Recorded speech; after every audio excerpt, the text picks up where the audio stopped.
Profit loss की मैंने 2 video upload करी हैं। बेसिकली तो एक ही वीडियो थी बट वो 2 पार्ट में अपलोड हुई है। आज प्रॉफिट लॉस के जो स्पेशल क्वेश्चंस है जो एग्जाम पूछता है और जिसमें बच्चे बहुत ज़्यादा परेशान होते हैं, उन क्वेश्चंस को हम देखेंगे कि कैसे वन लाइनर अप्रोच में आप कर सकते हो, कैसे आराम से आप क्वेश्चन कर सकते हो। प्रॉफिट लॉस का जो मैं टॉपिक आपको पढ़ाने जा रहा हूँ वो टॉपिक जो मैंने प्रतिशत जितना पढ़ाया है उसी से मिलता जुलता है। कुछ क्वेश्चंस ऐसे हैं जिसमें आपको थोड़ा सा एक्स्ट्रा दिमाग लगाना पड़ेगा, अगर है तो। नहीं होगा तो मैं आपको डायरेक्ट फॉर्मूला बता दूंगा नहीं होगा तो मैं आपको डायरेक्ट फॉर्मूला बता दूंगा, उससे आप कर लेना, ठीक है। वैसे फॉर्मूले की आवश्यकता पड़ेगी नहीं, थोड़ा थोड़ा दिमाग सभी में है। आइए शुरू करते हैं, पहला क्वेश्चन से देखते हैं चीज़ों को। सवाल का जो हेडिंग है वो आपने अलग से डाल दिया, इसको वैसे अलग से डालने की आवश्यकता नहीं होती। एग्जाम में ऐसे तो देने का नहीं कि ये वाला सवाल जो है ऐसा करो भाई, जैसे हेडिंग डलवा दिया, टाइप डलवा दूँ कि टाइप नंबर 5 के तरीके से करो, ऐसा तो देगा नहीं ना। तो सवाल डायरेक्ट आएगा। अब उसकी पहचान क्या है? उसमें पहचान ये है कि कुछ वस्तुओं का क्रय मूल्य दिया जाएगा और कुछ अन्य वस्तुओं का विक्रय मूल्य के बराबर वैल्यू दी जाएगी। अब देखो इसकी भाषा को मैं समझाता हूँ क्या है।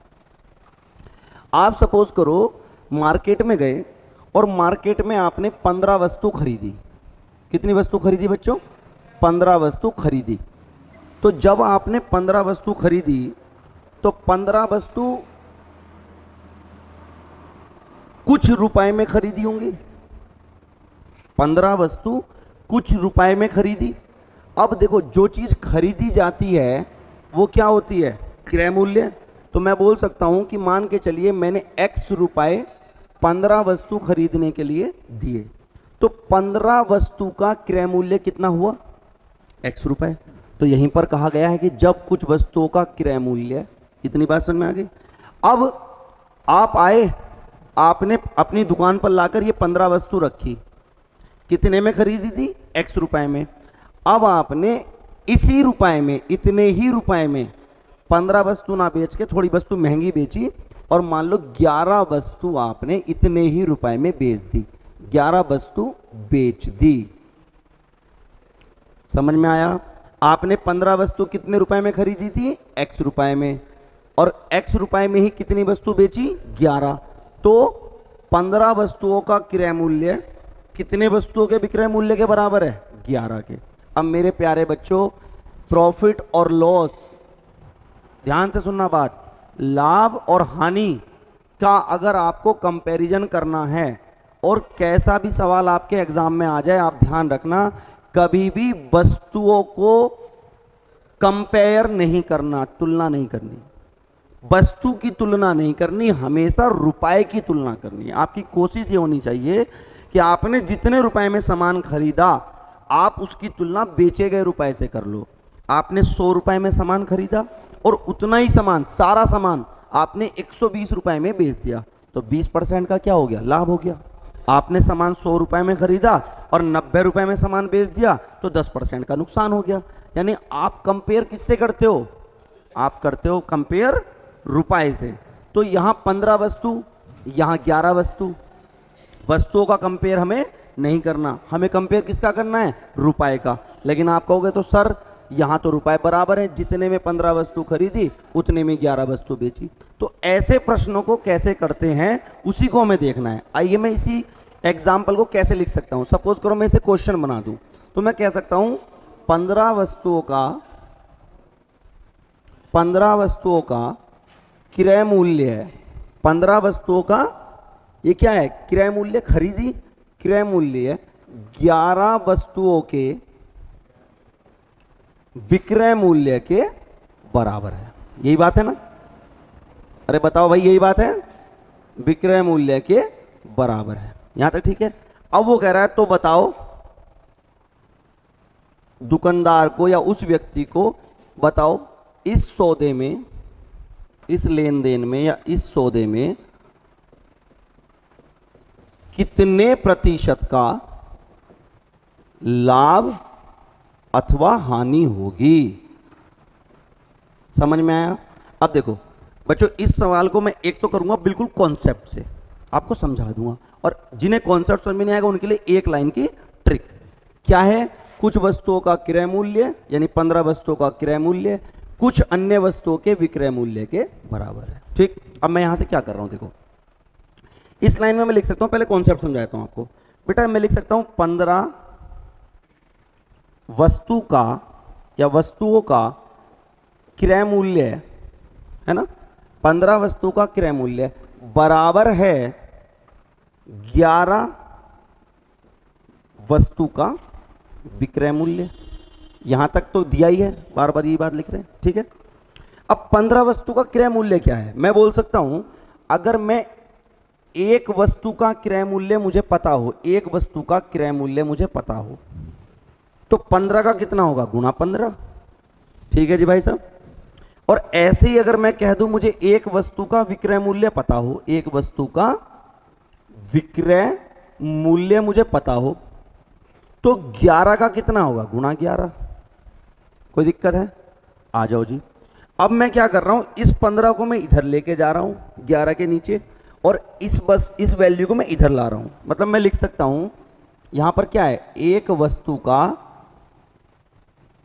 क्रय मूल्य बटे, बोलो, एक वस्तु का विक्रय मूल्य बराबर, इधर क्या लिखूंगा 11 और बटे में क्या है 15।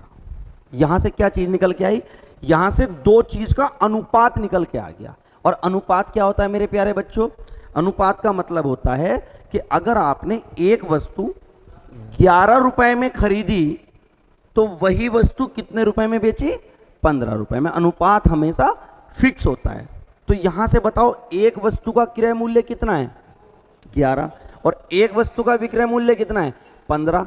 तो मैं कह सकता हूं यहां से कि मैंने एक वस्तु 11 रुपए में खरीद कर और वही वस्तु 15 रुपए में बेच दी। अब हम किसका कंपेयर कर रहे हैं, रुपए का, क्योंकि हमारी वस्तु हो गई बराबर। मैंने बताया है कभी भी सवाल में वस्तुओं का कंपैरिजन नहीं होता, हमेशा रुपए का कंपैरिजन होता। तो इस हिसाब से मैंने एक वस्तु 11 रुपए में खरीदी और एक वस्तु 15 रुपए में बेची। तो मुझे बताओ, अब आप मुझे बताओ क्या रुपए का लाभ हुआ, 4 रुपए का।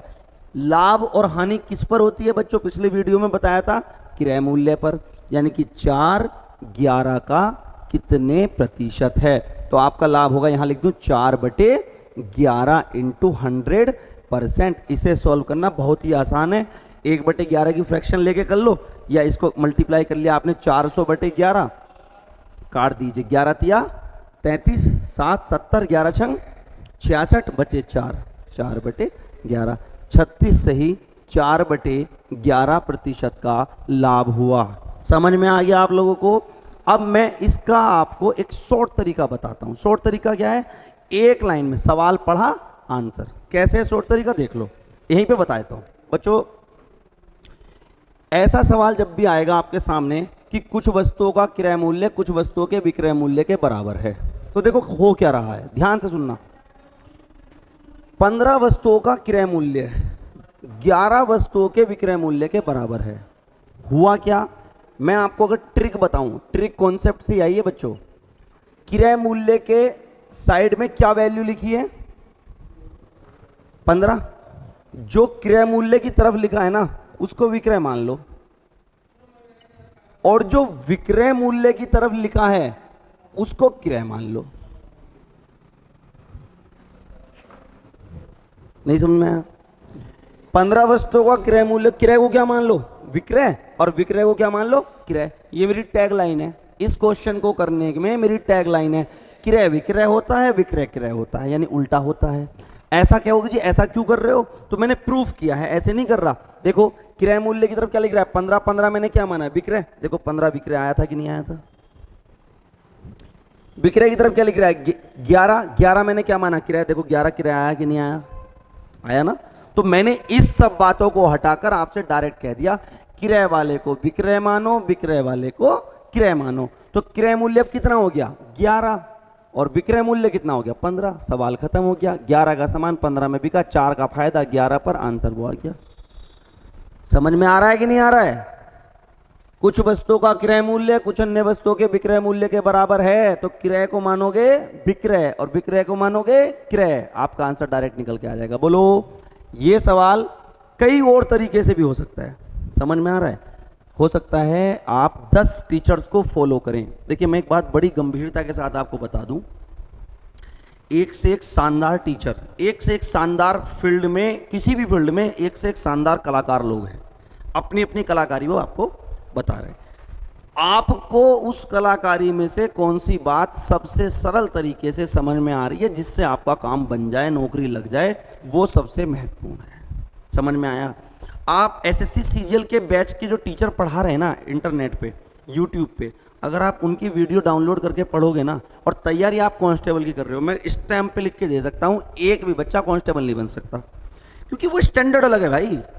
आपको कांस्टेबल बनना है, वो तैयारी इंस्पेक्टर की करा रहे हैं, तो कांस्टेबल के बाद में आप सोचो हेड कांस्टेबल होता है, एएसआई होता है, एसआई होता है, फिर एसओ होता है, फिर इंस्पेक्टर आता है। यानी कि एक कांस्टेबल जीवन में साला रिटायर बन भी नहीं पाएगा इंस्पेक्टर, और वो जीवन में शुरू इंस्पेक्टर से कर रहा है, तो एग्जाम में अंतर नहीं होने का। जहां फावड़े की जरूरत होती है वहां जेसीबी मशीन नहीं उठाते।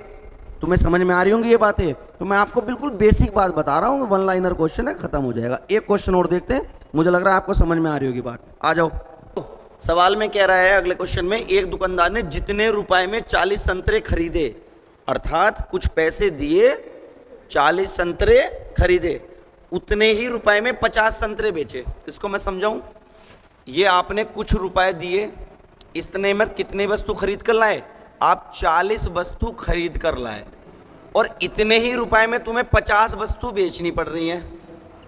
तो पहली बात है, दिमाग कह रहा है कि जब 40 खरीद रहा है, बेच 50 रहा है, अधिक बेच रहा है तो नुकसान होगा, ये तो ठीक है। लेकिन मैंने आपको क्या बताया, 40 संतरे जितने में खरीदे, तो ये जो रुपए होंगे, ये रुपए 40 वस्तुओं का क्या होगा?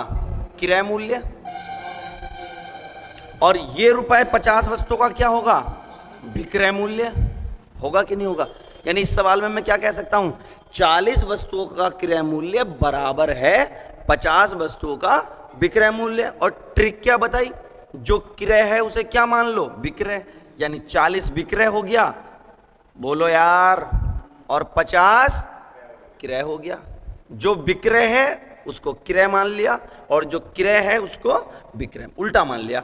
तो 50 रुपए अब आपका हो गया एक तरीके से क्रय मूल्य, और 40 रुपए हो गया आपका विक्रय मूल्य। पिछले सवाल में प्रूव कर चुका हूं।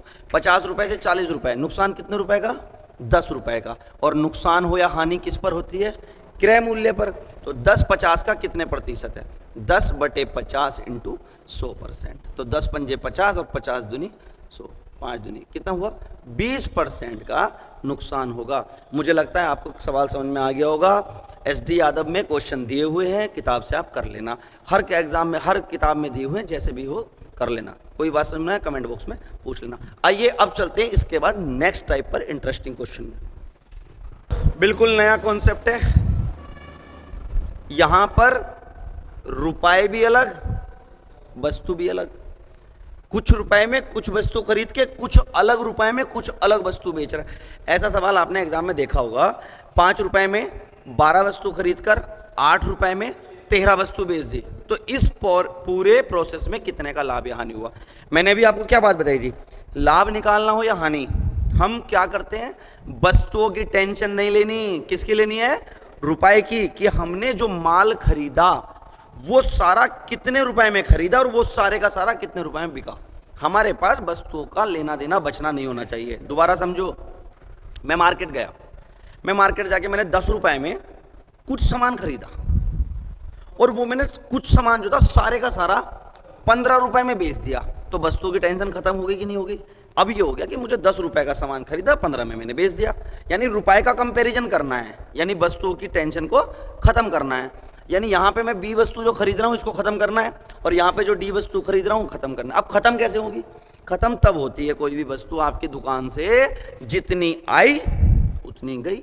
यानी खरीदी हुई वस्तुओं की संख्या और बेची हुई वस्तुओं की संख्या बराबर हो, अर्थात लाइन निकल के आ गई इस सवाल की।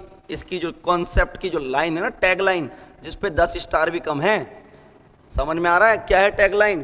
कि ऐसे प्रश्नों में, अगर समझ में आ रहा हो तो ही पढ़ना, ऐसे प्रश्नों में, क्योंकि टेम्परेचर अचानक बढ़ेगा लॉकडाउन के बाद, खोपड़ी की नस फट जाती है ज़्यादा प्रेशर होने पर, इसलिए जिसे समझ में आए वही पढ़ना।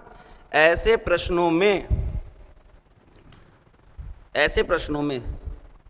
खरीदी गई वस्तुओं की संख्या, खरीदी गई वस्तुओं की संख्या और बेची गई वस्तुओं की संख्या बराबर करनी होती है। वस्तुओं की संख्या बराबर, नोट लिख लेना, ये बराबर करनी होती है।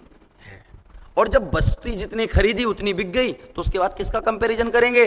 केवल और केवल रुपए का। समझ में आया? क्वेश्चन लिखता हूं, एक क्वेश्चन के साथ देखते हैं, मजा आएगा आपको। सवाल में कहा है एक दुकानदार 10 रुपए में 12 टॉफी की दर से टॉफी खरीदता है। दर का मतलब होता है कि जरूरी नहीं है वो 10 रुपए में 12 ही लाए, दर का मतलब होता है इसी रेट पे और ले लेगा। समझ में आया? रेट मतलब इसी पर, जैसे 10 पे 12 तो 20 पर 24, 30 पर 36, दर का मतलब होता है उसी रेट से, है ना। इस पर एक बात, मुझे मजेदार बात याद आ गई, मैं आपको सुना देता हूं। एक आदमी जलेबी खाने गया, ठीक है, जलेबी खाने गया, उसने जलेबी वाले से कहा कि साहब मुझे 1 किलो जलेबी दे दो। 1 किलो जलेबी ले ली और 1 किलो जलेबी खा ली उसने। खाने के बाद उसने बोला कि भाई साहब अब यहाँ पे झगड़ा होगा। तो जलेबी वाले ने पूछा कि झगड़ा क्यों होगा? तो उसने कहा क्योंकि मेरे पास पैसे नहीं है। तो जलेबी वाले ने उसे उठा और 3-4 गुत मारे। 3-4 गुत घूंसा मारने के बाद में वो आदमी बिल्कुल ठीक खड़ा हुआ।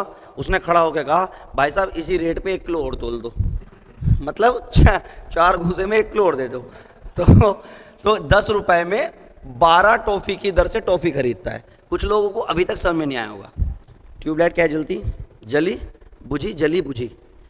कुछ की जलती नहीं, फ्यूज हो जा। तो कुछ लोग जीवन में, लोग 3 प्रकार से हंसते हैं, है ना। एक, तुरंत हंसी, जिस समय सुना उसी समय हंसा। दूसरा, पड़ोसी को देखकर हंसी कि ये हंस रहा, बात को सुन के तो मुझे भी हंसना चाहिए क्योंकि इसकी बात को समझ में आई, मेरे समझ में, मैं भी हंसा। और कुछ लोग अगले दिन हंसते हैं, अरे यार मुझे तो बात उस समय समझ में नहीं आई थी, उस समय तो मैं वैसे ही हंस गया, तो अब मैं समझ के हंसता हूँ। तो 3 प्रकार के जो लोग हैं, आप कौन सी कैटेगरी के देख लो। जब पढ़ाने वाले का IQ लेवल और पढ़ने वाले का IQ लेवल सेम लाइन पर होगा, सेम अनुपात में होगा, तो आपको चीज़ें आसानी से समझ में आएंगी। 10 रुपए में 12 की दर से टॉफी खरीदा, अर्थात इसी अनुपात में टॉफी खरीदी, और 20 रुपए में 16 की दर से टॉफी बेच दी। मैंने आपको क्या लाइन लिखी बताओ? ऐसे किसी भी प्रश्न में खरीदी गई वस्तुओं की संख्या और बेची गई वस्तुओं की संख्या बराबर होनी चाहिए। क्यों होनी चाहिए? क्योंकि हम वस्तु जितनी खरीदी अगर उतनी सारी वस्तु बेच दी तो फिर कंपेयर रुपए का रह जाएगा कि कितने रुपए में लाया था और कितने रुपए में बिका। आइए लिखते हैं, एक लाइन का सवाल है, ज्यादा का नहीं, देखते कैसे। देखो जी, मैंने इधर लिखा बेटा रुपए, कितने रुपए में? ये मैं कहता हूं खरीदा हुआ, खरीदा, है ना। क्या खरीदा? 10 रुपए में कितनी वस्तु, आइटम है यहां पर, कितनी वस्तु खरीदी? 10 रुपए में 12 टॉफी खरीदी। 10 रुपए में 12 वस्तु खरीदा। अब मैं लिखता हूं बेचा, कितने में? 20 रुपए में 16 वस्तु बेचा। मैंने क्या कहा? मुझे किसकी संख्या बराबर करनी है? वस्तुओं की। अब वस्तु यहां पर कितनी है? 12, यहां पर कितनी है? 16। इन दोनों को मुझे बराबर करना है, तो दोनों को बराबर करने के लिए मैं दोनों संख्या का क्या ले लूंगा? LCM, अर्थात एक ऐसी संख्या ले लूंगा जो 12 से भी कटे, 16 से भी कटे। तो मुझे 12 और 16 का LCM कितना आएगा बच्चों? 48। तो मैं क्या कर सकता हूं? मैं इस संख्या को अगर 4 से गुणा करूं, ध्यान से सुनो, 10 रुपए में 12 खरीदी थी, तो 4 गुनी वस्तु 4 गुने पैसों में खरीदेगा या नहीं खरीदेगा? तो 12 चौक 48 वस्तु कितने रुपए में खरीदेगा? 40 रुपए में। और अगर मुझे यहां पर 48 करना है तो 16 तिया 48, तो तिगनी वस्तु यहां तिगने रुपए में खरीदेगा या नहीं खरीदेगा? खरीदेगा। तो 20 तिया 60। इसका मतलब क्या हुआ? वो आदमी 48 वस्तु खरीद कर लाया, कितने रुपए में? 40 में। और 48 की 48 ही बेच दी, कितने रुपए में? 60 रुपए में। अरे तो सवाल ये तो हो गया खत्म। सवाल क्या रह गया? कि उसने 40 रुपए का माल 60 रुपए में बेचा, यानी 40 रुपए का सामान 60 रुपए में बेचा। लाभ कितने का हुआ? 20 का। कितने पर? 40 पर। तो 20 40 का कितने प्रतिशत है? 20 दूनी 40, 2 से घटा, कितने परसेंट? 50% का लाभ। समझ में आ रहा है मेरे बच्चों? अगला क्वेश्चन देखते हैं, आपको जरूर समझ में आएगा। मैं जो आपको सवाल करा रहा हूं, मैंने आपको बता दिया कि जब भी वस्तुएं अलग होंगी, खरीदी हुई अलग और बेची हुई अलग, ऐसे प्रश्न में आपको वस्तुएं बराबर करनी है, ठीक है। अब आपने जो सामान खरीदा उसे एक साइड लिख लो। क्या खरीदा? आपने 25 रुपए में कितनी वस्तु खरीदी? 20 अंडे खरीदे। ठीक है, मैंने कहा था कि ऐसे किसी भी प्रश्न को सॉल्व करने का सबसे आसान तरीका है नंबर ऑफ आइटम जितने आपने खरीदे, नंबर ऑफ आइटम उतने बेचे, यानी वस्तु नहीं बची हम पे। कंपेयर किसका कर लेंगे? पैसे का। तो 25 रुपए में 20 अंडे खरीदे और बेचे किस हिसाब से? 18 रुपए में 15 की दर से बेचे। अब देखो बच्चों, खरीदी हुई वस्तु अलग, बेची हुई अलग, इन्हें दोनों को बराबर करना है। तो बराबर करने का तरीका मैंने बताया, 20-15 का एलसीएम ले लो, कितना होता है? 60। 60 वह छोटी से छोटी संख्या है जो 20 से भी कटेगी और 15 से। तो 20 को 60 बनाने के लिए किससे गुणा करना पड़ेगा? 3 से। अब देखो 25 रुपए में 20 अंडे खरीद रहा था, तो तीन गुना अगर आपने अंडे कर दिए तो पैसे भी तो 3 गुने हो जाएंगे ना। यानी कितने रुपए हो गए? 75 रुपए में 60 अंडे खरीदे। अब बेचने में इसको भी 60 कर लो, 15 चौका 60। अब जब यहाँ पे 18 रुपए में 15 वस्तु खरीदा था, 4 गुनी वस्तु कर दी तो पैसे भी 4 गुने कर दो, तो कितना हो गया? 72। यानी 75 रुपए में 60 अंडे खरीद कर 72 रुपए में 60 अंडे बेचे। तो वस्तुओं की तो बात खत्म हो गई, इक्वल हो गया। यानी 75 रुपए का सामान 72 रुपए में बेचा, यानी 75 रुपए का सामान 72 में बेचा। कितने का नुकसान हुआ? नुकसान हो रहा है ना, कमी हो रही है। 3 रुपए का। कितने पर? 75 पर। 3 75 का कितने परसेंट है? 3 से 25, 25 चौका 100। क्या परसेंट का नुकसान आया बच्चों? 4% की हानि। मुझे लग रहा है ये टाइप भी आपको समझ में आ गया होगा। इसके बाद नेक्स्ट टाइप पे चलते हैं। एक दो सवाल करने होते हैं, एक दो सवाल मैंने करा दिए, एक दो सवाल बुक से कर लेना।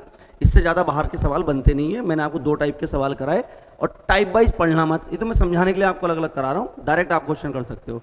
वस्तुओं की संख्या किसी भी सवाल में जितनी खरीदी गई और बेची गई बराबर कर लो और बाद में कंपेयर रुपए का कर लो, अपने आप आंसर आ जाएगा। आइए बच्चों नेक्स्ट टाइप पे चलते हैं। ये आज का इस वीडियो का अगर मैं कहूँ तो टाइप नंबर 3 हो गया। वैसे टाइप वाइज मैं पढ़ाता नहीं हूँ, बट फिर भी आपको आज के हिसाब से एक नए प्रकार का मैं आपको क्वेश्चन करा रहा हूँ। तीसरे टाइप का क्वेश्चन करा रहा हूँ। इसमें क्या है बच्चों, जब किसी वस्तु के मूल्य में प्रतिशत वृद्धि हो जाए, कुछ परसेंट की मूल्य में वृद्धि हो जाए या कमी हो जाए, तो वस्तु की कुछ मात्रा कम या अधिक मिलेगी। मैं समझाता हूं। आप दुकान पे गए, आपने दुकानदार से कहा भैया 2 किलो चीनी दो। ध्यान से सुनना, कितनी चीनी दो? 2 किलो। 50 रुपए किलो चीनी की मान लो कीमत है, आपने 2 किलो चीनी बोली तो आपने उसको 100 रुपए दिए, उसने आपको 2 किलो चीनी दी। ठीक, ये कंडीशन हो गई। आपने 100 रुपए दिए, 2 किलो चीनी ले ली। अब क्या होता है, अगली बार जब आप गए और आपका मूल्य जो है चीनी का वो कुछ बढ़ गया, वो कुछ बढ़ गया, पहले से बढ़ गया। तो जब पहले से मूल्य बढ़ गया यानी कि प्रतिशत क्या हो गया, मूल्य के, वस्तु के मूल्य में कुछ प्रतिशत की वृद्धि। अब जब बेटा जब मूल्य बढ़ गया है तो मुझे बताओ 100 रुपए में चीनी 2 किलो मिलेगी या 2 किलो से कम मिलेगी? कम मिलेगी, क्योंकि मूल्य बढ़ा है। अर्थात जब किसी वस्तु के मूल्य में वृद्धि होगी प्रतिशत में तो मात्रा क्या मिलेगी? कम।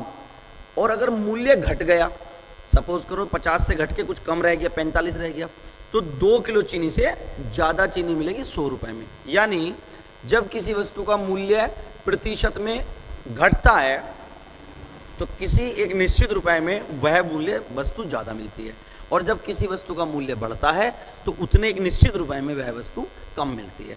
तो हमें पूछता है कि वो पूछेगा बताओ वस्तु का नया भाव क्या है, पुराना भाव क्या है। इसमें 2 चीज़ पूछता है, नया भाव और पुराना भाव। एक क्वेश्चन के माध्यम से देखते हैं।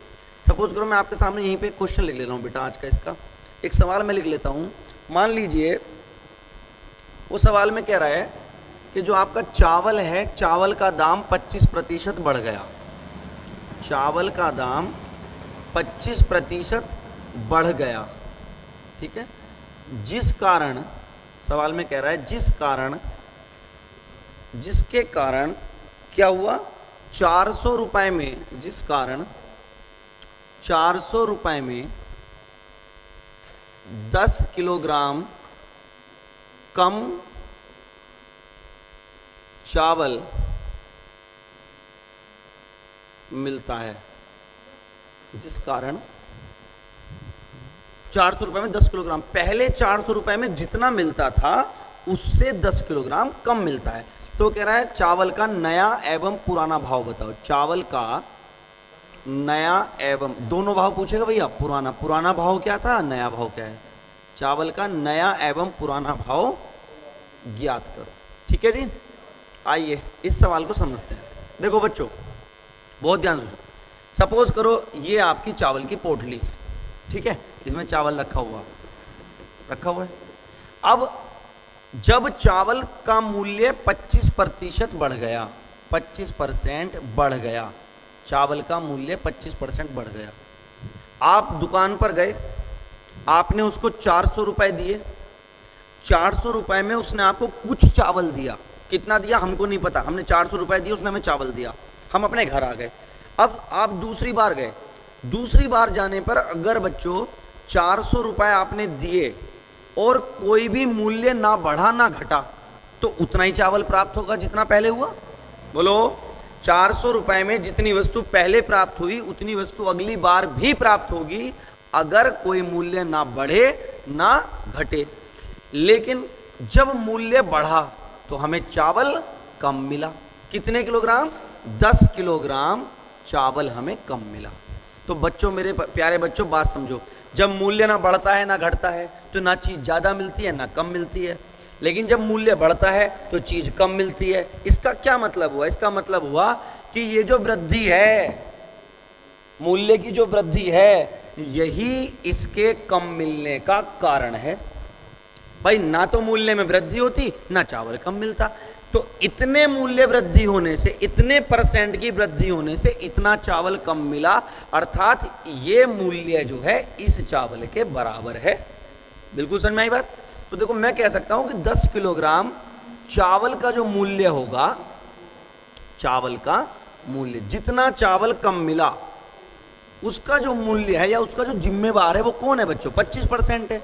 लेकिन किसका 25%, इतने रुपए का, क्योंकि 400 रुपए में ही जो वस्तु पहले मिल रही थी उससे 10 किलोग्राम कम मिला। कितना % बढ़ने के कारण, 25%। तो 400 का 25% ही तो लेंगे। इस 400 का ये 25% बढ़ा, यानी ये बढ़ने के कारण इतना किलोग्राम चीनी चावल कम मिला, यानी इसकी कीमत इसके बराबर है। बोलो, तो आप कह सकते हो कि 10 किलोग्राम चावल का जो मूल्य है वो 400 का 25% लेंगे, 25/100, 2 जीरो से 2 जीरो, 25 चौका 100।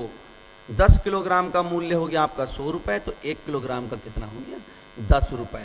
10 रुपए प्रति किलोग्राम। ये चावल का कौन सा भाव आएगा, ये याद रखना है, नया भाव।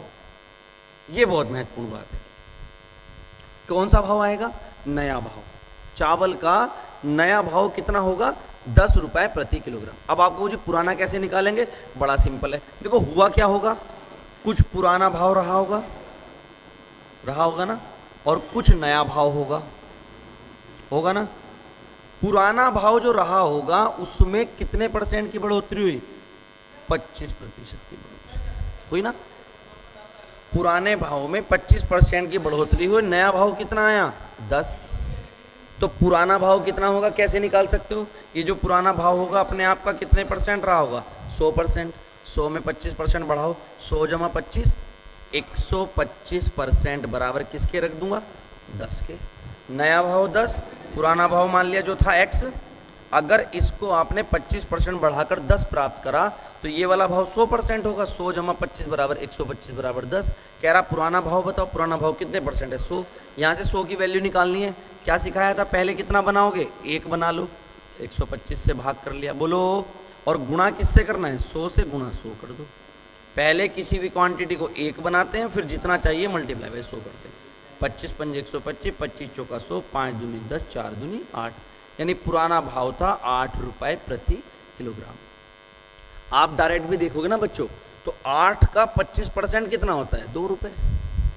8 का 25% कितना होता है, 2 रुपए। तो 8 में 2 रुपए बढ़ेगा, कितना हो जाए, 10 रुपए। समझ में आया। एक क्वेश्चन और लेते हैं, आपको समझ में आएगा। बस याद रखना, ऐसे प्रश्नों में जो मूल चीज कम मिलती है या ज्यादा मिलती है, यहां पर मूल्य बढ़ा तो चीज कम मिली, यहाँ पर मूल्य घटता तो चीज़ ज़्यादा मिलती। अर्थात जितने किलोग्राम वस्तु कम या ज़्यादा मिलेगी उसका जिम्मेदार या उसका कारण कौन होगा, ये प्रतिशत घटा बढ़ा। और कितने रुपए का लेंगे, जितने रुपए में वह वस्तु कम या अधिक मिली। एक सवाल और देखते हैं, आपको सवाल अच्छे से समझ में आएगा। देखते हैं एक क्वेश्चन और देखते हैं, सेम क्वेश्चन है। यहाँ पे क्या हो रहा है बच्चों, सामान की कीमत 20% कम हो गई। जब किसी वस्तु का मूल्य 20% कम होगा तो चीज़ें ज़्यादा मिलेगी। कितनी ज़्यादा मिल रही है, 240 रुपए में पहले जितना मिलता था उससे 6 किलोग्राम अधिक मिला। मैं फिर वही बात कहूँगा, इस 6 किलोग्राम मिलने का कारण क्या है, ये कीमत का कम होना। अर्थात मैं डायरेक्ट अगर एक लाइन में क्वेश्चन करना चाहता हूँ तो मैं कह सकता हूँ 6 किलोग्राम का जो मूल्य है वो बराबर है 20% के। और किसका 20%, 240 का। 240 का 20%। सवाल के बहुत सारे तरीके हैं करने के, आपको मैं सबसे सरल और एक लाइन में क्वेश्चन बता रहा हूँ। बहुत तरीके हैं, बहुत टीचर्स हैं, मैं हर क्वेश्चन में बताऊंगा। ये मत समझना ये बेस्ट है या दूसरा वाला बेस्ट है। तरीका है, एक तरीका सीख लो, डायरेक्ट क्वेश्चन कर लो। इस पर पीएचडी तो आपने करनी नहीं है बच्चों। 240 का की जगह गुणा 20 और बटे 100, है ना। 2 जीरो से उड़े 2 जीरो, 24 दूनी 48। कितने किलोग्राम का, 6 किलोग्राम का। 1 किलोग्राम का 6 × 48, यानी 1 किलोग्राम का मूल्य हो गया 8 रुपये। यानी मैं कहता हूँ 8 रुपये प्रति किलोग्राम। कौन सा मूल्य आएगा बच्चों, ये नया मूल्य है ना। अब अगर पुराना मूल्य निकालना है तो फिर बता देता हूँ, पुराना मूल्य कुछ रहा होगा, उसको 20% कम किया होगा, तभी तो जाकर नया मूल्य 8 रुपये पर केजी आया। यार किसी आदमी को भी दिख जाएगा, प्रतिशत करते करते उंगलियों पे हो जाएगा, ये 10 रुपये है, 10 का 20%, 2 कम करोगे तो 8 आएगा, है ना। दिख रहा होगा 10, या इसको 100% मानोगे, 100 को 20% कम करा तो कितने परसेंट रह गया, 80%। 100 माइनस 20 80 बराबर किसके रख दूंगा, 8 रुपये के। 100% निकालना है, बटे 80, बटे 80 एक आ गया, गुणा 100, गुणा 100। 0 से 0, 8 से 8, कितना रुपये आ गया, 10 रुपये। ये पुराना भाव आ गया, ये नया भाव आ गया। समझ में आया। किताब में क्वेश्चन दिए हुए बच्चों, कर लेना। मैं और भी क्वेश्चन कराऊंगा, अभी आपको एक एक 2 क्वेश्चन हर टाइप के बता रहा हूँ, और भी अच्छे अच्छे क्वेश्चन कराऊंगा। आइए चलते हैं नेक्स्ट क्वेश्चन पे। कह रहा है जब प्रतिशत लाभ या हानि क्रय मूल्य की संख्या के बराबर हो, मतलब उतने ही प्रतिशत का लाभ हो जितना वस्तु का क्रय मूल्य है। वस्तु का क्रय मूल्य अगर 20 रुपये है तो 20% का लाभ हो। वस्तु का क्रय मूल्य 30 रुपये है तो 30% का लाभ हो। वस्तु का मूल्य 50 रुपये है तो 85% का लाभ हो, या 85% की हानि हो। उतने ही परसेंट की हानि हो जितना वस्तु का क्रय मूल्य है, या उतने ही प्रतिशत का लाभ हो जितना वस्तु का क्रय मूल्य है। ऐसा सवाल जब आएगा, जैसे ये लिखा हुआ है, किसी वस्तु को 24 रुपये में बेचने पर मतलब विक्रय मूल्य, उतने ही प्रतिशत का लाभ होता है जितना वस्तु का क्रय मूल्य है। वस्तु का क्रय मूल्य ज्ञात करो। मतलब क्या हुआ होगा, ध्यान से समझो। वस्तु का कुछ क्रय मूल्य रहा होगा, ठीक है, और ये वस्तु का विक्रय मूल्य रहा होगा, है ना। इस क्वेश्चन को मैं डिटेल में कराना चाह रहा हूं, फिर मैं आपको एक लाइन में बताऊंगा। क्वेश्चन पढ़ा, आंसर, मतलब पढ़ने में जितना समय लगेगा उससे कम समय में आंसर आएगा। मैं दावे के साथ बोल रहा हूं, बस आप पहले इसका डिटेल समझो। वो क्या कह रहा है, वो कह रहा है किसी वस्तु को, सवाल समझ लो, किसी वस्तु को 24 रुपए में बेचने पर कितने में बिक रहे हैं 24, उतने ही प्रतिशत का लाभ होता है। प्रतिशत लाभ मतलब वैल्यू यहां से बढ़कर होगी जितना वस्तु का क्रय मूल्य है। मतलब अगर क्रय मूल्य x रुपए है तो x% का ही लाभ हो रहा है। बोलो ये बात समझ में आई। वस्तु अगर x रुपए की है तो उस पर x% का लाभ हुआ तो 24 आया। अब बताओ बच्चों, मैं इसको कैसे सोल्व करूंगा। भाई मैं इसको बोल सकता हूं कि कोई भी चीज स्वयं का कितने % है, 100% है। 100% को मैं अगर x% बढ़ाऊंगा तो 100 जमा x% हो जाएगा। अगर मैं 10% बढ़ाता था तो 100 जमा 10 110 करता था ना। 20 बढ़ाता था 100 जमा 20 120 करता था। ये मैं समझाने के लिए बता रहा हूँ। तो इस संख्या का यानी x का 100 जमा x% बराबर किसके है, 24 के। बोलो यहाँ तक कोई दिक्कत है क्या, नहीं है। आ जाओ, मैं इसको लिख सकता हूँ x का की जगह गुणा, इसको लिख सकता हूँ 100 प्लस x लिख सकता हूँ ना। और इसके जो बटे में 100 आएगा उसको मैं इधर मल्टीप्लाई में ले जाऊँ इधर, तो ये हो जाएगा x इंटू 100 प्लस एक्स बराबर 2400। यहां समझ लो बच्चों, अगर मैं इससे आगे क्वेश्चन सोल्व करूंगा तो मेरे प्यारे बच्चों ये सवाल हो जाएगा आपका किस तरीके का, फिर ये सवाल हो जाएगा आपका द्विघात समीकरण का। क्योंकि देखो x की मल्टीप्लाई जब 100 में होगी तो 100x, x की मल्टीप्लाई जब x में होगी तो x स्क्वायर, और वो बन जाएगी क्वाड्रेटिक इक्वेशन, द्विघात समीकरण। वहाँ से उसके रूट निकालने पड़ेंगे, उसमें नहीं जाना। समझने की बात ये है कि यहाँ पर आपको वैल्यू ऐसी रखनी है, समझ में आ रहा है, x का वो मान रखना है जो ऑप्शन में आपको दिया रहेगा, जिसकी वैल्यू रखकर यहाँ और यहाँ वैल्यू रखकर आंसर 2400 आए। ठीक है, ये मैंने समझाने के लिए किया, मैं शॉर्ट तरीका भी बताऊंगा, समझो।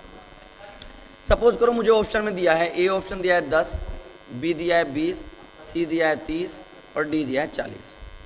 इस तरीके के ऑप्शन मान लो आपके पास है ना। अब आप 10 रखोगे तो 10 इंटू 100 जमा 10 कितना हो जाएगा 110, 10 इंटू 110, ये दोनों मल्टीप्लाई 2400 आएगा क्या, नहीं आएगा, गलत हो गया। ऑप्शन कितना है 20, 20 रखोगे, 20 इंटू 20 इंटू 100 120, 120 इंटू 20 करोगे ये 2400 आ रहा है, ये सही हो गया। ये आपको मैं तरीका बता रहा हूँ ऑप्शन से करने का, बोल के बताओ समझ में आया कि नहीं आया। लेकिन आपको ये क्वेश्चन इस तरीके से नहीं करना, ये तो मैंने आपको डिटेल में समझाया कि किसी वस्तु का उतने ही % का लाभ हो रहा है जितना वस्तु का क्रय मूल्य। अब देखिए हुआ क्या है, बहुत ध्यान से समझिएगा।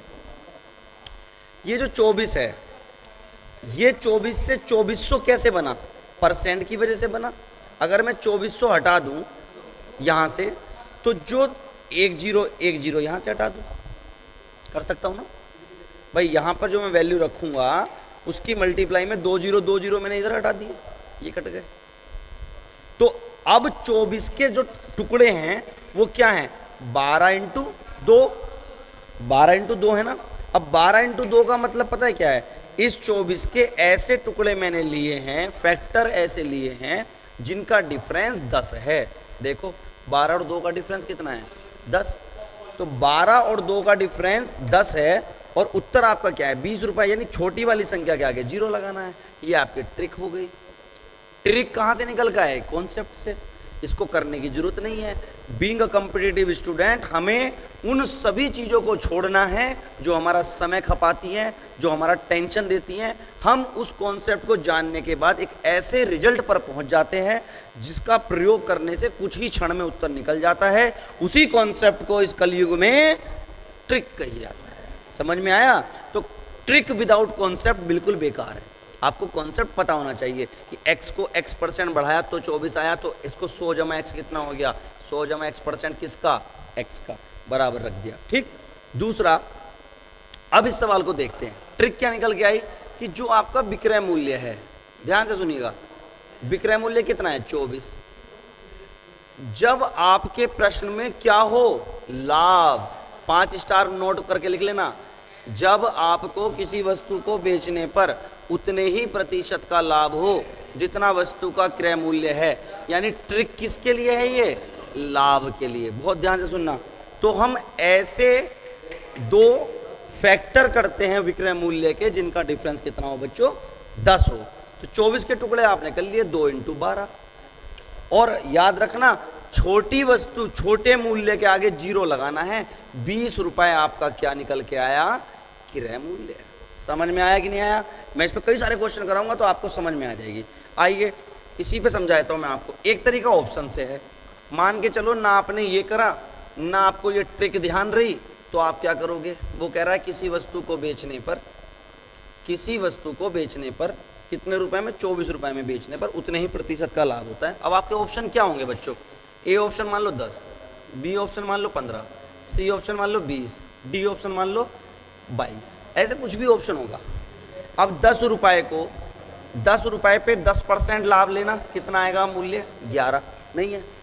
20 रुपए पर 20% का लाभ लेना, 20 का 20% 4 रुपए होगा ना, या 20 कितने % है 100%, 100 को 20% बढ़ाया तो 20 का 120%। देखो तो कितना हो गया, बटे 100 करोगे तो 12 दूनी 24।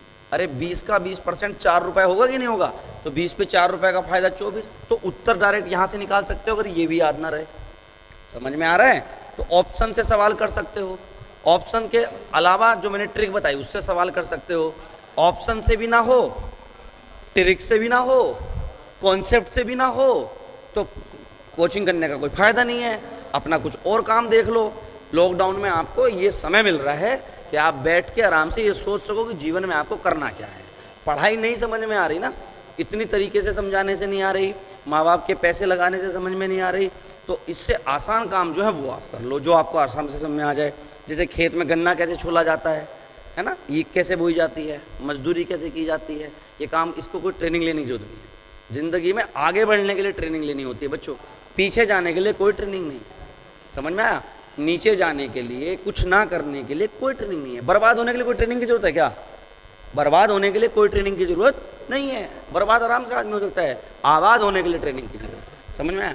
गंदा दिखने के लिए ट्रेनिंग की जरूरत नहीं है, अच्छा दिखने के लिए ट्रेनिंग की जरूरत है, समझ में आने के लिए ट्रेनिंग की जरूरत है, ना समझ में आने के लिए ट्रेनिंग की कोई जरूरत नहीं है। तो मैं जो आपको समझा रहा हूं, अगर ये बातें समझ में नहीं आ रही तो आप वो समझने की कोशिश करो जो आपको समझ में आए। समझ में आया? ये बात भी समझ में नहीं आई मेरे प्यारे बच्चों। एक शेर ये था, मुझे याद आ गया कि मुद्दतों बाद मिले, मुद्दतों बाद मिले तो मेरा नाम पूछ लिया उसने, मुद्दतों बाद मिले तो मेरा नाम पूछ लिया उसने, जिसने बिछड़ते वक्त कहा था कि तुम्हारी बहुत याद आएगी। तो कुछ चीज़ें ऐसी होती हैं जो किसी के प्रेशर में करी जाती हैं, वो फिर याद नहीं रहती। तो माँ बाप अगर पढ़ाने में लगे हुए हैं, मास्टर साहब समझाने में लगे हुए हैं और तुम्हारी समझ में बात आने को तैयार नहीं है, तो इसका अर्थ ये है कि तुम्हारा जो इंटरेस्ट है वो कहीं और है, उस इंटरेस्ट को आपको हटाना पड़ेगा। आइए मैं इस पर आपको एक क्वेश्चन या इसी पे मैं आपको समझाता हूँ। सपोज करो जी, मैं कह देता हूँ किसी वस्तु को 56 रुपए में बेचने पर उतने ही प्रतिशत का लाभ होता है जितना वस्तु का क्रय मूल्य है। वस्तु का क्रय मूल्य ज्ञात करो, है ना। तो मैंने क्या बताया, इसकी जो मैंने ट्रिक आपको क्या बताई कि जब लाभ होगा, किसका लाभ, उतने ही प्रतिशत का लाभ होगा जितना वस्तु का क्रय मूल्य है। तो वस्तु का क्रय मूल्य कैसे ज्ञात करेंगे? आप विक्रय मूल्य कितना है? 56। 56 के ऐसे टुकड़े करने हैं जिनका अंतर 10 हो, तो क्या होगा? 4 × 14 होगा कि नहीं होगा? यही होगा। तो अब आपका जो आंसर होगा क्या? छोटी संख्या के आगे 0 लगा दो, यानी वस्तु का क्रय मूल्य 40 रुपए है। उत्तर की जांच देख लो, 40 रुपए के सामान पर 40% का लाभ लो तो 40 का 140% मिलेगा, यानी कि 2 0 से प्रतिशत बटे में कट जाएगा, 14 चौका 56 रुपए आ गया। आया आप समझ? तो मैं क्या करूंगा, मैं अब आपको एक ऐसी टेबल बना के दिखा रहा हूं जिस टेबल से आप डायरेक्ट मुझे बता सकते हैं मेरे प्यारे बच्चों कि अगर किसी वस्तु को बेचने पर, किसी वस्तु को यहाँ पर कोई भी रुपए लिख दूं, बेचने पर उतने ही प्रतिशत का लाभ हो जितना वस्तु का क्रय मूल्य है, तो आप इसमें ट्रिक में नोट लिख लेंगे कि लाभ वाले प्रश्न में दिए गए विक्रय मूल्य के ऐसे गुणनखंड करेंगे जिनका अंतर 10 हो। अब देखो बच्चों, मैं ऐसे गुणनखंड कर रहा हूं, मैं इधर लिख रहा हूं विक्रय मूल्य, ठीक है, विक्रय मूल्य। मैं इसके लिख रहा हूं यहां गुणनखंड, फैक्टर, जिनका अंतर कितना हो 10, और मैं यहां पर लिख रहा हूं क्रय मूल्य। अब मैं टेबल बना रहा हूं। सपोज करो जी, मुझे कहा गया, मैं गुणनखंड यहां से करने शुरू करता हूं। भाई एक संख्या मैंने ली 1, तो गुणनखंड दूसरा 11 होगा जिसका डिफरेंस 10 हो, तो 11 कम 11, तो छोटी वाली संख्या के अगर 0 लगा दूं तो क्रय मूल्य। अब बताओ सवाल क्या बनेगा? सवाल बनेगा किसी वस्तु को 11 रुपए में बेचने पर उतने ही प्रतिशत का लाभ होता है जितना वस्तु का क्रय मूल्य। क्रय मूल्य कितना होगा? 10। मेरे प्यारे बच्चे, 10 को 10% बढ़ाओगे तो कितना आएगा? 11 रुपए। समझ में आ रहा होगा? आएगा समझ? नहीं आ रहा तो क्या करना है? मैंने पहले दिन बताया था। बताओ जी भैया जी, अखिल भैया, क्या करना है? कॉपी को फाड़ दो, पेन को तोड़ दो। कितना आसान है, बहुत आसान है। जिसको समझ में नहीं आ रहा ना, वो अपने पापा के पास बैठ के वीडियो देखे। पिताजी को भी समझ में आ जाएगा अगर पहली क्लास से पढ़े। समझ में आया? अब आइए, अगर मैंने इस 1 को बढ़ा के कर दिया 2, तो बताओ डिफरेंस 10 रखने के लिए मुझे कितना करना पड़ेगा? 12। इन 2 का डिफरेंस कितना है? 10। 12 दूनी 24। तो छोटी वाली संख्या के आगे 0 लगा दो, यानी 20। आया समझ? यानी कि अब सवाल क्या बनेगा, किसी वस्तु को 24 रुपए में बेचने पर उतने ही प्रतिशत का लाभ होता है जितना वस्तु का क्रय मूल्य है। तो वस्तु का क्रय मूल्य कितना होगा, 20 रुपए। देखो 20 पे 20% का लाभ करो, कितना आएगा, 24 रुपए आएगा। समझ आ रहा है बच्चों? आइए तीसरा बनाते हैं। अब आप खुद बनाने लग जाओगे। अब आप क्या कहोगे, इसको 3 मान लो, इसको 13 मान लो, 13 तिया 39। किसी वस्तु को 39 रुपए में बेचने पर उतने ही प्रतिशत का लाभ होता है जितना वस्तु का क्रय मूल्य है। क्रय मूल्य बताओ, तो आंसर होगा आपका 30 रुपए। बोल के बताओ, 30 को 30% बढ़ाओगे, 30 का 30% 9 रुपए, 30 पे 9 रुपए का लाभ 39। अरे मेरी जान, इसी चीज के तो पैसे हैं, वरना सब हमारे ही जैसे हैं।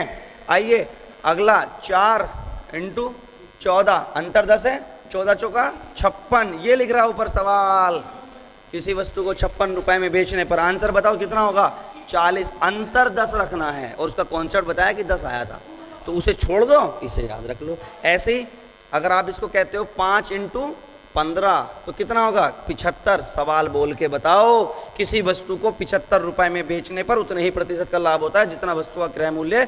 छोटी संख्या के आगे 0 लगा दो। 50 उत्तर की जांच, 50 को 50% बढ़ाओ, 50 का 50 25, कितना आ गया, 75। बोलो सत्यनारायण भगवान ने की जय।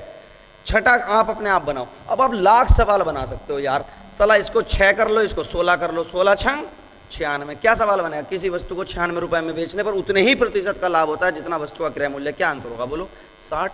तो 17 सत्ते 119, 119 रुपए का आंसर 70। 18 अट्ठे 144, तो 144 का आंसर 80। अरे उंगलियों पे हो जाते हैं मेरी जान, करने की मन में इच्छा पैदा करो। ये जो सीख के आ रहे हैं ना लोग, इनके दिमाग में वो कॉन्सेप्ट पहले क्लियर हो चुका। आप इसको करने से पहले जो मैंने कॉन्सेप्ट बताया, वीडियो को दोबारा देखो, कहाँ से क्रिएट हुआ 10 का डिफरेंस, द्विघात समीकरण से हुआ था ना, वहां से आप आंसर देखो। अब अगर मैं कह दूं, आपके सामने रख दूं, डायरेक्ट क्वेश्चन रख रहा हूं जिलों में, क्वेश्चन रख रहा हूं मैं, यहाँ पे संख्या रख रहा हूं, उसके ऐसे टुकड़े करने हैं जिसका अंतर 10 हो, पहाड़े में ही आएगा, है ना। मैं कह रहा हूं जी 171 रुपए में किसी वस्तु को बेचा जा रहा है, उतने ही प्रतिशत का लाभ है जितना वस्तु का क्रय मूल्य। 171, 19 का पहाड़ा पढ़ लो, 19 नम्मा 171, तो छोटी वाली संख्या के आगे 0 लगा दो। 90 रुपए का सामान है, 90 पे 90% का लाभ करो, 90 का 90% 81 रुपए होता है, 90 में 81 जोड़ो, 171 आ गया। आया समझ, वेरी गुड। अब ये मैंने आपको जो कॉन्सेप्ट बताया, वो बताया मैंने लाभ पर, जब वस्तु पर लाभ हो रहा है, 10 पे 10 का लाभ, 20 पे 20 का लाभ, 30 पे 30 का लाभ, 40 पे 40 का लाभ, 50 पे 50 का। अब मैं जो अगला सवाल बताऊंगा, जब प्रतिशत लाभ, और अब क्या बताऊंगा, जब प्रतिशत हानि हो, किसके बराबर, क्रय मूल्य के। आइए क्वेश्चन देखते हैं बच्चों, नेक्स्ट आओ बच्चों, जो नेक्स्ट क्वेश्चन है, मैं उसमें क्या कर रहा हूं, वस्तु के क्रय मूल्य पर हानि कर रहा हूं उतने ही प्रतिशत की जितना वस्तु का क्रय मूल्य है। मैं इसको पहले डिटेल में समझाऊंगा, कॉन्सेप्ट पे जाऊंगा, कॉन्सेप्ट को काट कर ऑप्शन से करेंगे, ऑप्शन को काट कर ट्रिक से करेंगे, तीनों चीज एक लाइन में। सवाल कैसे होगा, देखो जी क्या कहा उसने कहा किसी वस्तु को 21 रुपए में बेचने पर, यानी कोई वस्तु 21 रुपए में बेची जा रही है, यानी कि ये वस्तु का क्या होगा, विक्रय मूल्य। उतने ही प्रतिशत की हानि, यानी उतने % कम पैसा मिल रहा है, कितना, जितना वस्तु का क्या है, क्रय मूल्य। मान लो जी क्रय मूल्य x है, तो x% की हानि हो रही है, यही तो कह रहा है, वो कह रहा है उतने ही प्रतिशत की हानि होती है जितना वस्तु का क्रय मूल्य है। क्रय मूल्य x है तो x% की हानि है।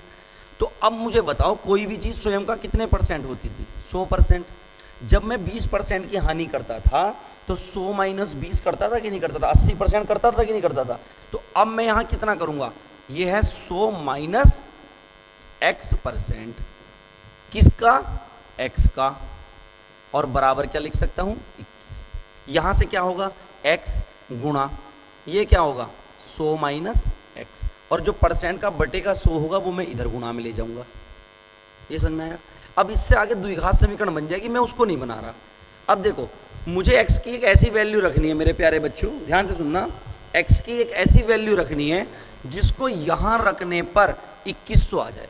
अब देखो आप ऑप्शन में गए, ऑप्शन आपको मान लो दिया है 30, 20, सी बी दिया है 30, डी दिया है 50, सी दिया है 50, और डी दिया है मान लो आपको 70। बहुत ध्यान से सुनना, बहुत इंटरेस्टिंग टॉपिक है। अब आपने 20 रुपए रखा यहाँ, 20 इंटू 100 में से 20 गया 80, तो 80 इंटू 20 कितना आया, 1600। 2100 तो नहीं आया, यानी 20 ऑप्शन गलत है। काट दूं, काट दिया। अब मैं बात करता हूँ 30 की, मैंने यहाँ कितना रखा, 30। ध्यान से सुनना, इंटू 100 में से 30 गया 70, तो 30 और 70 की मल्टीप्लाई कितनी हुई, 7 21, 2100 आ गया। तो आंसर क्या हो गया मेरा, सही हो गया कि नहीं हो गया, ये आपका आंसर सही हो गया। समझ में आया। तो यहां से कॉन्सेप्ट बना। अब कॉन्सेप्ट में क्या बनाता हूं, मैं इसी कॉन्सेप्ट से ट्रिक चोरी करता हूं। कैसे, मैं 2100 के 2 जीरो इन 2 जीरो से उड़ा सकता हूं कि नहीं उड़ा सकता, उड़ा सकता हूं कि नहीं उड़ा सकता। क्या बचा 21। अब 21 रुपए का मैंने ऐसे टुकड़े करे, एक 3 और एक 7, जिनका योग कितना है 10। ये ट्रिक बन गई।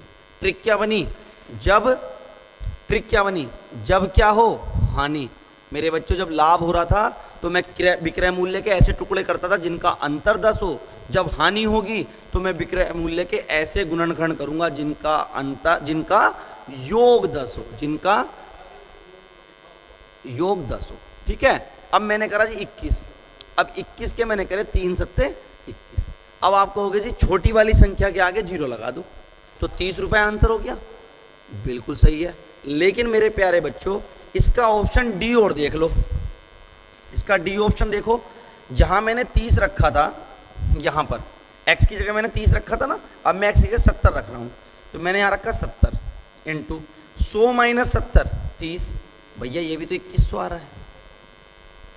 इसका मतलब क्या हुआ, इसका आंसर 70 भी होगा। हाँ जी होगा। बिल्कुल सही बात पे पहुंच गए आप कि इस प्रश्न के 2 उत्तर होंगे, एक 3 के आगे भी जीरो, एक 7 के आगे भी जीरो। समझ में आया। तो इसके प्रश्न के 2 उत्तर होते हैं, 30 रुपए या 70 रुपए। अब आप कहोगे जी हमें कौन सा लगा के आना। अरे मूर्खो, आपके ऑप्शन में कभी ऐसा नहीं होने का कि यहां पर 30 है यहां पे 70 है। या तो 30 होगा या 70 होगा। और अगर दोनों होंगे 30, मान लो यहां पर ए ऑप्शन में है 30, मान लो जी ए ऑप्शन है 30, बी ऑप्शन है 70, सी ऑप्शन है कुछ 80, तो डी ऑप्शन होगा ए और बी दोनों। समझ में आया कि नहीं आया, ये जरूर होगा। तो अब आप क्या समझे कि जब भी आपको किसी वस्तु को बेचने पर उतने प्रतिशत का नुकसान हानि हो जितना उसका क्रय मूल्य है, तो आपको विक्रय मूल्य के ऐसे टुकड़े करने हैं जिनका योग 10 और दोनों के आगे जीरो लगाना। ये आपका आंसर हो गया। आइए इस पर मैं टेबल बता देता हूं आपको।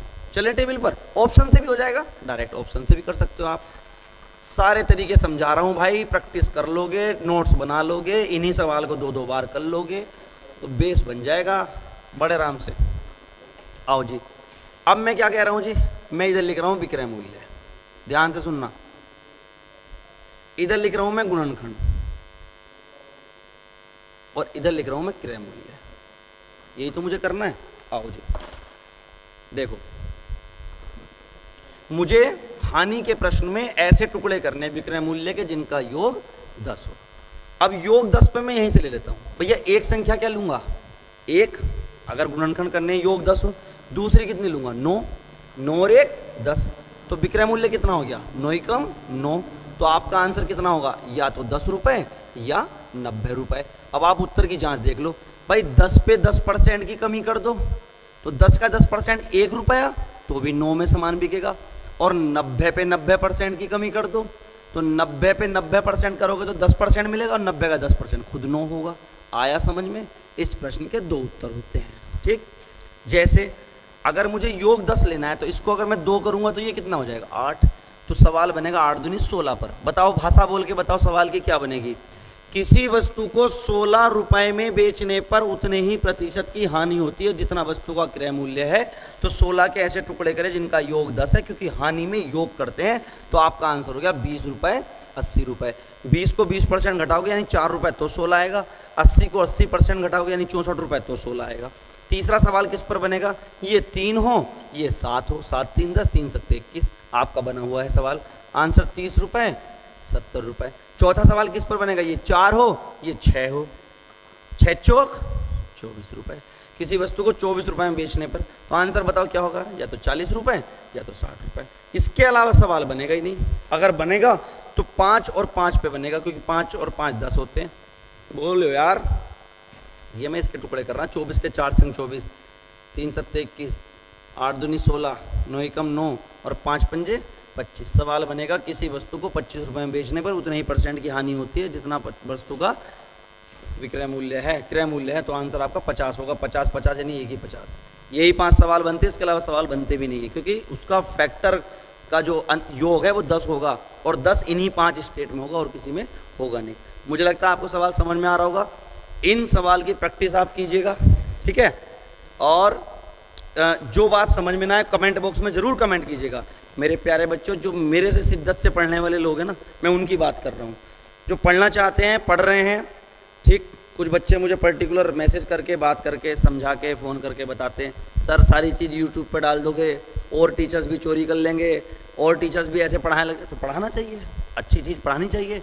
आपको क्या लग रहा है कि मैंने घर बैठ के बनाई ये चीज़ें? मैंने भी कहीं ना कहीं से पढ़ी होंगी। 2012 में जब दिल्ली में मुखर्जी नगर में मैं पढ़ने गया, तो क्यों गया जी पढ़ने में? क्योंकि मुझे वहाँ पर चीज़ें अच्छी लगी होंगी, वहाँ से मैंने सीखी। सीखने के बाद अगर मैं ये बातें आज आप लोगों को एक छोटे शहर में बता पा रहा हूँ, तो ये तो एक अच्छी बात है ना। अब जिससे जो टीचर ऐसे नहीं पढ़ा रहा, एक्स और वाई मान के पढ़ा रहा। अब देखिए, प्रॉब्लम स्टूडेंट की भी है, स्टूडेंट भी की भी एक फितरत होती है। कुछ स्टूडेंट क्वालिटी चीज़ चाहते हैं किसी भी कीमत पर, कुछ स्टूडेंट पैसा बचाना चाहते हैं किसी भी कीमत पर, चाहे उन्हें अपने दाव पे ज़िंदगी लगानी पड़े।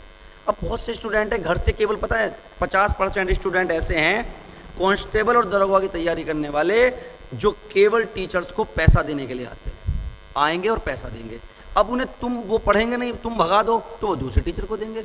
उन्हें तो पैसा देना है, वो इसलिए आते हैं क्योंकि उनके गांव के या उनके आसपास के 2, 4, 5, 10 लड़के आ रहे हैं, तो वो भी आने शुरू हो गए भीड़ चाल में। आएंगे, आपके यहाँ नहीं पढ़ेंगे, आप डांट दोगे, वो चले जाएंगे, तो कहीं और पैसा देंगे। तो जो और ऐसे इंस्टीट्यूट हैं जहाँ पर इन सब चीज़ों वो कभी गए नहीं, आप उनसे पूछ लो। आज जो लोग मेरी वीडियो को देख रहे हैं, अपने दिल पे हाथ रख के, अगर अपना करियर, अच्छा करियर बने ना बने बात की बात है, अगर अपने आप को ईमानदारी से तोलना चाहते हो ना भाई साहब, तो आपका पहला सवाल विनम्रता पूर्वक अपने पढ़ाए गए अध्यापक से होना चाहिए कि सर आप मुझे यूपी पुलिस कांस्टेबल या आरपीएफ कांस्टेबल या दिल्ली पुलिस कांस्टेबल बनवाना चाहते हो, उसी की तैयारी करा रहे हो, आप उनके सामने पेपर रख दो, वही पेपर जिसको आप पास करना चाह रहे हो। अगर वो पढ़ाने वाला टीचर खुद पास कर दे तो आप उससे पढ़ने के लिए तैयार हो जाओ, अन्यथा पढ़ने की जरूरत नहीं है। ये तो मैं आपको एक ऐसा फैक्ट बता रहा हूँ जिसको आप एक बार में टेस्ट कर सकते हो। वो दिल्ली मुखर्जी नगर खुद ही ना गया पूरे जीवन में, कहीं पढ़ा ही नहीं है, उसको पता ही नहीं है कॉन्सेप्ट क्या, कौन सा वो एक्स माने जा रहा है, पता नहीं। अभी मैं आपको और भी चैप्टर CISI के आप लोग पता नहीं कहाँ कहाँ पढ़ रहे हो। एक फॉर्मूला अब तक सलाह आया हो तो बताओ, प्रतिशत में आया कोई फॉर्मूला, लाभ हानि में आया कोई फॉर्मूला, डिस्काउंट में आया कोई फॉर्मूला? पूरे गणित में अगर मैं सल्लीकरण वाला चैप्टर छोड़ दूं जो अलजेब्रा का है, तो पूरे गणित में भाई साहब 20 चैप्टर है ना, तो 20 ही फॉर्मूले बस। और वो भी पता है कौन कौन से? एक चाल बराबर दूरी बटे समय, ये फॉर्मूला है, यही पढ़ना है। तो उसके अलावा कुछ है ही नहीं। आपको मैंने पूरा कॉन्सेप्ट बताया, बाद में लाके उसको टर्मिनेट कर दिया एक छोटी सी ट्रिक पर, और वो ट्रिक कहाँ से आई वो मैंने आपको बता दिया। कंपटीशन का यही मतलब है कि आपको जितनी बकवास चीज़ें वो छोड़नी है, वो प्रैक्टिस से छुटती हैं, और एक ऐसे निचोड़ अमृत पर पहुंच जाना है जैसे समुद्र मंथन के बाद अमृत हुआ, कि बस उसको लगाओ वैल्यू और कर लो। और अगर मेरी पढ़ाई हुई चीज़ों से कुछ टीचर भी सीख के पढ़ाना शुरू करें और कुछ और बच्चे पढ़ाना शुरू करें तो अच्छी बात है। और एक बात मैं आपको और बता दूँ, अंडे चोरी करने से मुर्गी बांझ नहीं हुआ करती, कल को फिर अंडा देगी। मेरे अंडे चोरी कर लो, मेरे पास और अंडे, बहुत सारे अंडे हैं। तो आप सब लोगों से मेरा अनुरोध है, आप सब लोगों से अनुरोध है कि बेस्ट से बेस्ट पढ़ें। और ये जो चल रहा है ना आजकल, मैं देखता हूँ तो मेरा मन दुखता है। मैं ऐसे ऐसे बच्चों के नोट्स देखता हूँ तो एक एक सवाल, इतना बड़ा बड़ा सवाल। अब ये सवाल क्या है, 21 रुपये, बच्चा बोला 3 सत्ते के 30 रुपये, 70 रुपये। अब इसमें एक्स मान लो, ऑप्शन रख लो, फलाना कर लो, ढिकना कर लो। मैं देखता हूँ ना बहुत से लोग ऐसे हैं, आप भी सुन के चौंक जाएंगे, आप सुन के चौंक जाएंगे कि ऐसे ऐसे टीचर मार्केट में अवेलेबल हैं कि भाई साहब उन्हें अगर एक कांस्टेबल को 25,000 मिलते ना, वो इस टीचिंग में इसलिए रुके हुए कि वो खुद कांस्टेबल नहीं बन पाए। ऐसे ऐसे अध्यापक हैं, और आप जानते भी होंगे, जिन्होंने कांस्टेबल तक के एग्जाम दिए बच्चों के साथ जाके, और एग्जाम पास नहीं कर पाए, और बच्चे पढ़ा रहे हैं और बच्चे पढ़ रहे हैं। क्यों पढ़ रहे हैं? क्योंकि उन्हें अच्छी शिक्षा नहीं चाहिए, उन्हें उस कोचिंग में मज़ा चाहिए। उस कोचिंग में कोई टोकने वाला ना हो, रोकने वाला ना हो, मोटरसाइकिलों पे घूमते हैं, फैशन में रहते हैं, बढ़िया करते हैं, बस टीचर ना डांटते। तो वे नकली ज़िंदगी जी रहे हैं। 2-3 साल में उनके जो है वैल्यू ख़त्म हो जाएगी, उसके बाद उन्हें पता लगेगा असली जीवन क्या है। जिस दिन मेरे प्यारे बच्चों आप आज जिन दोस्तों के साथ घूमते हो ना रोड पे, मोटरसाइकिलों में, बुलेट पर, जिस दिन आज से 10 साल, 15 साल, 20 साल के बाद, या 2, 4, 5 साल के बाद ही आप उन दोस्तों को अपने घर बुलाते हो, आपके घर आते हैं और आप उन्हें घर बुलाते समय हीन भावना का अनुभव करते हो कि आप उनका अच्छे से वेलकम नहीं कर पा रहे, आपके पास वो संपत्ति वो पैसा नहीं है कि उनका अच्छे से वेलकम कर पाए, उस दिन आपको ये जो दिन है ना जिसमें घूमते हो सबसे बुरे नजर आएंगे। इसलिए अभी भी सीरियस हो जाओ, अभी भी वक्त है, पढ़ लो। मैं अच्छी से अच्छी चीज़ें आपके पास लेके आऊँगा, जितना मैं कर सकता हूँ अपनी क्षमताओं के अनुसार वो मैं आपके लिए करूँगा, जो भी बेस्ट कर सकता हूँ वो मैं करूँगा। मेरी तरफ से चिंतित मत रहो, बस नोट्स बनाते रहो, धीरे धीरे हो सकता है हम चीज़ों को और अच्छे से अपडेट करें। आज मैंने 4 से 5 प्रकार के सवाल आपको कराए, इनके जो बुक्स हैं आपके पास SDR था वहाँ से 2-2 4-4 सवाल और लगा लो। नेक्स्ट वीडियो में मैं नेक्स्ट क्वेश्चन लेके आऊँगा आपके बीच में, ठीक है। और एक बच्चे बहुत ही जो पढ़े हुए हैं उनकी डिमांड यही रहती है कि साहब कोई ना कोई शेर जरूर सुनाया करो। तो देखो शायरी नेचुरल चीज़ है जो अंदर से आती है। जब आप मेरे सामने होते थे उस चीज़ को मैं बहुत मिस करता हूँ। जब आप दोबारा से लॉकडाउन ख़त्म होगा, आप लोग उपस्थित रहेंगे, मैं फिर शायरी सुनाऊंगा, फिर आपको बहुत प्यार की बातें बताऊंगा, पढ़ाऊंगा, अच्छे से हंसेंगे, खिलखिलाएंगे। लेकिन मैं जाते जाते आपको एक शेर सुना देता हूँ ताकि आपकी डिमांड रहती है। शेर ये है कि मेरी आँखों में मोहब्बत की चमक आज भी है। बहुत लोगों ने सुना होगा ये शेर। मेरी आंखों में मोहब्बत की चमक आज भी है, हालांकि उसको मेरे प्यार पे शक आज भी है। और नाव में बैठकर धोए थे उसने हाथ कभी, पूरे तालाब में मेहंदी की महक आज भी है। बहुत बहुत धन्यवाद, बहुत बहुत आभार। मिलते हैं नेक्स्ट वीडियो में आपके साथ।